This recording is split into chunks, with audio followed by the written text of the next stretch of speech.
답답하고 난감할 때라고 하는 제목으로 우리 말씀 함께 나누겠습니다. 모세가 홍해 바다를 건넌 사건 그 이후에 모세가 노래를 부르면서 하나님을 찬양합니다. 근데 그때에 그 모세가 그 노래를 할 때 제일 먼저 뭐라고 시작을 하냐면 여호와는 나의 힘이시요 노래시며 나의 구원이시라. 자, 이렇게 제일 먼저 여호와는 나의 힘이십니다 라고 하는 고백을 합니다. 자, 왜 그랬을까? 우리가 이것을 좀 깊이 생각을 해보면 모세는 참 힘이 빠졌을 것 같아요. 왜 그러냐면 기껏 이스라엘 백성들을 출애굽시켰어요. 그걸 위해서 얼마나 많이 애를 썼습니까? 그 그 바로 왕에게 가가지고 목숨을 걸고 우리 민족을 나가게 해달라. 자, 그렇게 하다가 그게 안 되니까 결국 하나님께서 10가지 재앙을 내리시고, 10번째 재앙에서 결국은, 그 바로 왕이 이제 포기하고, 그래, 가라. 이제 그렇게 해서 결국은 이제 나온 상황 아닙니까? 자, 그렇게 해서 이제 나왔는데, 이게 가다 보니까 앞에 홍해 바다가 딱 막혀 있죠. 뒤에는 또 포기하지 못한 이집트 왕이 또 쫓아오죠. 잡으려고 쫓아오죠. 이게 사면초가에 걸려 있는 거예요. 게다가 백성들은, 이럴 때 백성들은 어떻게 해야 돼요? 지도자를 더욱더 신뢰를 해줘야 되는 거 아니에요? 이게 똘똘 뭉쳐야 되잖아요. 위기 가운데. 그런데 이 백성들이, 야, 네가 왜 우리를 데리고 나와서 이 광야에서 우리를 죽게 만드느냐라고 하면서 그 지도자를 원망하고 비난하고 우리 돌아가겠다 뭐 이런 식으로 막 우왕좌왕하고 서로 막 싸우는 거예요. 자, 이런 상황에서 모세는 힘이 빠지죠. 내가 왜 이런 짓을 하나? 내가 왜 이렇게 애를 쓰나? 낙심되어지고 난감하고 답답하고 그런 마음이 들 수밖에 없었어요. 자, 그런데 정말 뜻하지도 않은 사건이 일어납니다. 전혀 생각하지도 않았던, 생각할 수도 없었던 아주 놀라운 일이 일어납니다. 그게 뭐예요? 바로 홍해바다가 갈라지는 거예요. 홍해바다가 갈라지는 거예요. 그때 모세는 정말 그 난감하고 그 답답하고 그 힘든, 힘이 빠진 그 상황 가운데 그 홍해바다가 딱 갈라질 때 얼마나 힘이 났겠어요. 하나님은 정말 살아계시는구나. 하나님은 놀랍게 역사하시는구나 라고 하는 그것으로 인해서 정말 힘이 그렇게 나는 거죠. 자, 그래서 그 홍해바다를 건넌 후에, 홍해바다를 건넌 후에 하나님을 찬양하는데 여호와는 나의 힘이시여 라고 시작하는 그 노래를 시작한단 말이죠. 자, 여러분, 하나님은 어떤 하나님이세요? 우리에게 힘 주시는 하나님이신 줄 믿습니다. 아멘. 그래요. 어떤 위기 가운데, 어떤 난감한 가운데 정말 가슴이 답답하고 어떻게 해야 될지 이리 생각해도 안 되고 저리 생각해도 안 되고 정말 문제를 도저히 해결할 수 없는 그런 난감한 그런 상황 가운데 길을 열어주시고 인도해 주시고 해결해 주시는 그런 힘을 부어주시는 그 하나님, 그 하나님이신 것이죠. 자, 오늘 본문에 보면 또 다윗이 그런 난감하고 답답한 그런 상황을 겪습니다.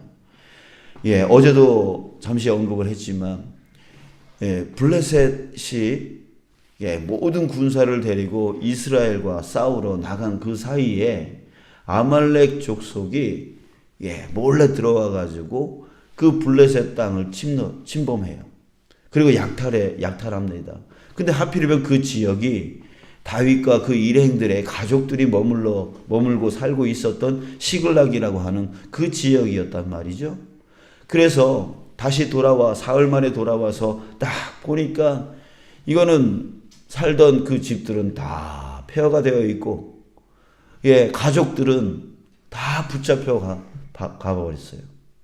그래가지고 그들이 뭐라고 하냐면 4절에 보니까 다윗과 그와 함께한 백성이 울 기력이 없도록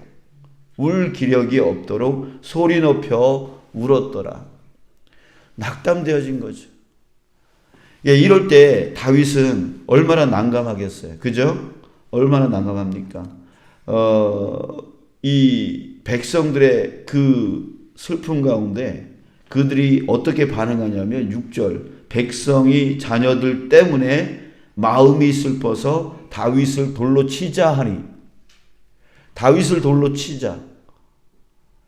지금까지 사울 왕으로부터 함께 도망 다니면서 정말 이 다윗과 그 일행들은 똘똘 뭉쳐서 지금까지 달려왔어요. 그리고 지금 블레셋 땅까지 망명을 하게 되어진 이유 또한 그 사울 왕으로부터 우리 함께 우리의 목숨과 우리의 가족을 지키자라고 하는 그런 의미로 다른 나라로 망명한 상태였단 말이죠. 여기까지 얼마나 애를 쓰고 살아왔습니까? 자, 그런데 근데 지금 백성들이 자기를 돌로 치려고 죽이려고 하고 있는 거예요. 자, 그럴 때 그가 6절 중간에 보면 다윗이 크게 다급했대요. 이 다급하다라고 하는 말의 그 원뜻을 찾아보니까 난감, 답답, 그리고 곤란 이런 뜻을 갖고 있어요. 그러니까 지금 다윗의 이 마음이 너무나 낙담이 되어지는 거죠. 난감해요. 답답해요. 곤란해요. 내가 이러려고 여기까지 이들을 데리고 왔나? 이런 모든 수고가 다 수포로 돌아가는 듯한 그런 마음이 들었던 것이죠. 자, 그럴 때 여러분, 근데 6절 끝에 보니까 뭐라고 되어 있냐면 그의 하나님 여호와를 힘입고 용기를 얻었더라. 자, 하나님으로 인해서 그가 힘을 얻고 용기를 얻었다 이렇게 말하고 있습니다. 자, 어떻게 했더니 이렇게 됐습니까? 다윗은요, 이 상황 가운데, 이 난감하고 답답하고 곤란한 이 상황 가운데서 제일 먼저 취했던 방법이 있습니다. 그 취했던 방법이 뭐였냐면 바로 8절입니다. 8절에 뭐라고 되어 있어요? 다윗이 여호와께 묻자와 이르되. 자, 이 난감하고 답답하고 곤란한 이 상황 가운데 다윗이 제일 먼저 했던 게 뭐였냐면 하나님 앞에 나아가서 여자와 물었다라는 거예요. 하나님 앞에 나와서 물었어요. 자, 그때에 하나님, 내가 이들을 따라잡겠습니까? 내 가족들을 구원할 수 있겠습니까? 지금 이것 때문에 난감한 거잖아요. 나도 슬프고 자기도 가족을 잃었고 이 백성들도 다 가족을 잃어가지고 지금 낙담한 가운데 있잖아요. 그 모든 답답하고 곤란한 이유가 그 가족을 다시 되찾을 수 없을 것이다라고 하는 그런 절망 때문에 생긴 거 아닙니까? 그래서 이걸 갖고 하나님 앞에 나아가서 따라잡을 수 있겠습니까? 다시 가족을 찾을 수 있겠습니까? 라고 하나님께 제일 먼저 물었다라는 거죠. 자기가 어떤 일을 하기 이전에. 그랬더니 하나님이 뭐라 그래요? 내가 반드시 쫓아가리라 라고 하는 그 말씀을 딱 주셨어요. 그 음성을 주셨어요. 그랬더니 그 안에 뭐가 생겨요? 힘이 생기는 거예요. 될 수 있겠구나. 쫓아가면 되겠구나. 이 문제를 해결할 수 있겠구나. 라고 하는 그 생각으로 인하여서 힘이 쫙 올라오는 거죠. 용기가 생기는 거죠. 예. 자, 여러분, 하나님은 어떤 하나님이에요? 힘 주시는 하나님. 내게 힘 주시는 하나님. 어떤 낙담 가운데, 어떤 난감한 가운데, 어떤 곤란한 가운데, 어떤 답답한 가운데 있을지라도 이거는 이제 불가능한 일이야. 이거는 도저히 이제는 안 되는 일이야. 라고 하는 그런 곤란한 가운데 주님 앞에 나아가면 주님께서 내게 다시 새 힘을 부어주시고 용기를 부어주시고 다시 스타트할 수 있도록 다시 시작할 수 있도록 해주신다라고 하는 거예요. 자, 그렇기 때문에 여러분, 우리 그리스도인들이 꼭 가져야 될 습관이 바로 이겁니다. 어떤 문제 앞에 있을 때, 어떤 곤란한 가운데, 답답한 가운데, 난감한 가운데 있을 때 우리가 제일 먼저 취해야 될 행동이 뭐예요? 그렇죠. 그거예요. 하나님 앞에 묻는 거예요. 하나님은 어떻게 해야 되겠습니까? 이게 바로 우리 그리스도인들의 습관이 되어야 돼요. 습관이 돼야 돼요. 예, 우리가 이런 곤란한 일을 딱 겪게 되어지면 어떻게 되어지냐면 감정이 올라와요. 예, 감정적으로 대응을 하려고 해요. 예, 그러다가 이 감정이 올라오게 되어지면 자기를 자꾸만 변론하게 되어지려고 하고 자기를 변명하게 되어져요. 지금 다윗도 감정적으로 지금 너무나 힘든 건 이 백성들이 그동안 나를 따라왔던 백성들이 나한테 돌을 치려고 그래요. 그러면은 사람이 어떻게 하겠어요? 그 돌로 치지 못하게 만들려고 어떻게 해야 되겠어요? 변론을 해야 되죠. 변명해야 되죠. 야, 이게 내 잘못이야? 내 잘못이야? 내가 그동안 니네들 이끌고 오려고 얼마나 많이 애썼냐?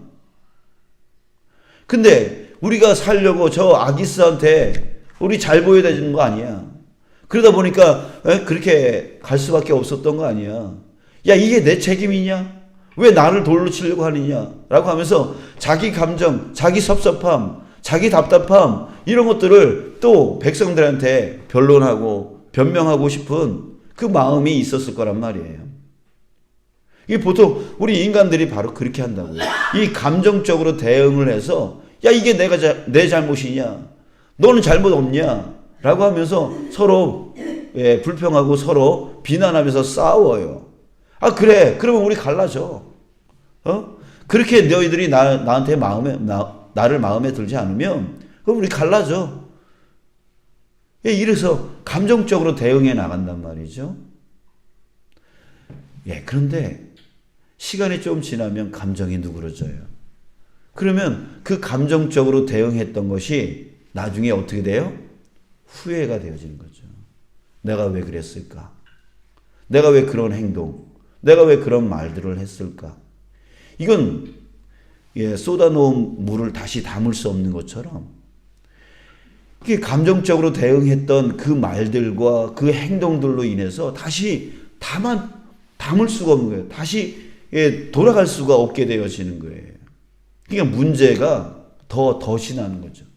더 덧나버리는 거예요. 자, 여러분, 그래요. 이 교회 안에서도 이런 일들이 얼마나 많이 일어납니까? 어떤 난감한 문제, 답답한 문제, 곤란한 문제들로 인해서 서로 감정적으로 대응하는 것으로 인해서 오히려 더 문제가 골마서 더 터지고 막 이러다가 이게 시간이 지나면 다 그게 아무것도 아닌데 라고 하는 그런 감정이 쭉 내려갈 때가 있어요. 보면 이건 완전히 그냥 초토화가 되어 다시 담아낼 수가 없어요. 다시 돌아올 수가 없어요. 자, 여러분, 우리 그리스도인들은 하나님을 믿는 사람들입니다. 아멘이십니까? 그러니까 항상 이 답답하고 곤란하고 이 난감하고 낙담되어지는 이런 일들이 벌어지면 제일 먼저 습관적으로 해야 될 것이 뭐냐면 다윗과 같이 모세와 같이 하나님 앞에 나가는 거예요. 제일 먼저 하는 건 감정적인 대응이 아니라 하나님 앞에 먼저 나가는 거예요. 그러면서 이 사건이 어떤 사건인지에 대해서 하나님의 시각으로 보는 거예요. 하나님의 시각으로 다 봐요. 그러면 여러분 참 놀라웠게도요. 하나님의 시각으로 지금 일어난 그 사건을 보면 하나님의 인도하심이 보여요. 하나님이 이끌어 가심이 보여요. 그렇게 되어지면 내 감정은 싹 내려가고 그리고 그것에 힘을 얻고 지혜가 떠올라요. 어떻게 이걸 대처해 나가야 되는지 지혜가 떠올라요. 그럼 그 지혜롭게 자기 입술을 침묵하고 자기가 하려고 했던 그 행동들이 잘못된 행동들인 것을 깨닫게 되어지고 그래서 올바른 행동들을 이끌어 나가는 거죠.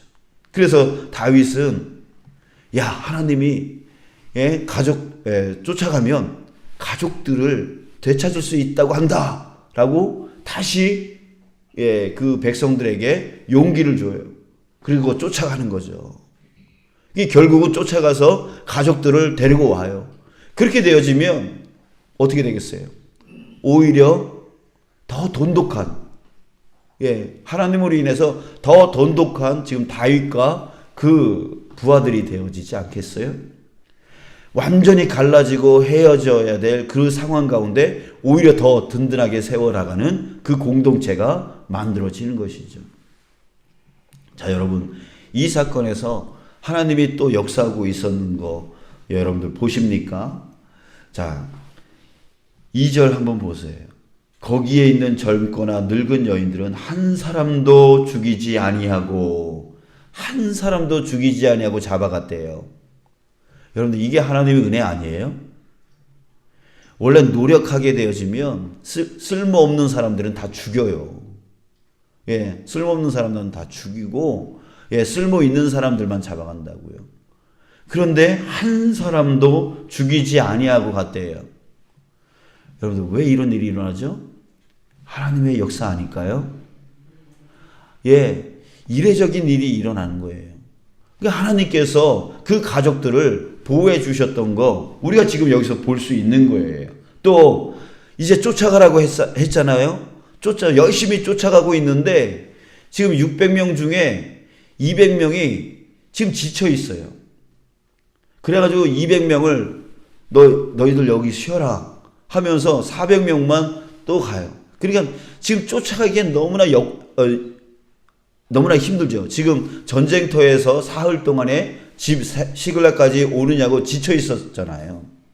그러다 보니까 지금 600명이 함께 움직이기에는 쫓아가기가 너무나 역부족인 거예요.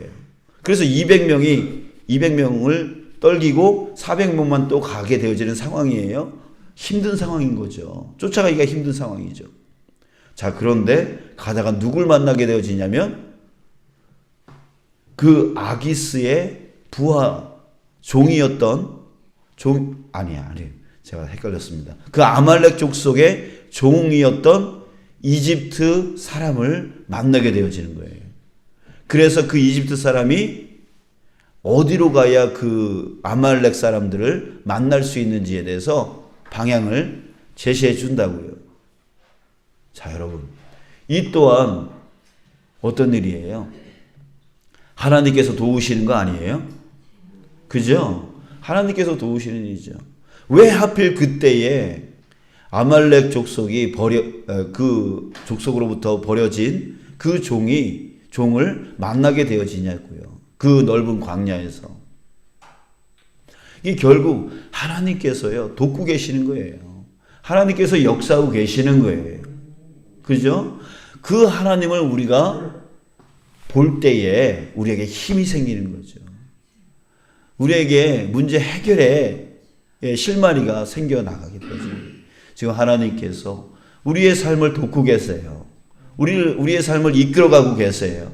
그러니까 내가 난감하다고 해서, 내가 답답하다고 해서, 내가 곤란하다고 해서, 내가 지금 낙담되어졌다고 해서 감정적으로 대응해 나가는 우리가 아니라 그 감정적으로 대응하기 이전에 먼저 하나님 앞에 나가서 내가 어떻게 해야 됩니까? 라고 하나님께 물을 수 있는 자, 그래서 하나님의 시각으로 이 사건을 볼 수 있는 자, 그런 자는 오히려 역전되어져서 더 돈독하게 되어지고 더 문제가 잘 해결되어져서 더 좋은 열매를 맺어 나갈 수 있게 되어지는 것입니다. 여러분, 이제 우리 삶 가운데 이제 싸움과 다툼, 이런 감정적인 대응들 일어나지 않기를 주님의 이름으로 축복합니다. 우리 그리스도인들은 제일 먼저 해야 될 대처 방법은 바로 하나님께 나아가서 하나님의 시각으로 이 사건을 보는 것입니다. 하나님, 어떻게 해야 됩니까? 라고 하나님께 묻는 것, 그것이 바로 우리 그리스도인들이 제일 먼저 해야 되는 거예요. 말부터 먼저 던져버리고 행동부터 먼저 던져버리는 것으로 인해서 나중에는 주워 담을 수 없는 그 사람과 영영 싸움과 다툼, 미움으로 갈라져 버리는 그런 세상적인 사람들에 대한 그런 대처 방능이 아니라 정말 우리 그리스도인만 할 수 있는, 하나님 앞에 제일 먼저 나가서 하나님의 시각으로 사건을 바라보는 것. 그럴 때 오히려 더 좋은 열매를 맺어 나갈 수 있는 삶이 되어지는 것이에요. 자, 여러분, 우리 그렇게 하나님께 힘을 얻고 용기를 얻어서 앞으로 나아가는 저와 여러분, 우리의 삶이요 또 우리 교회 되어지기를 주님의 이름으로 축복합니다.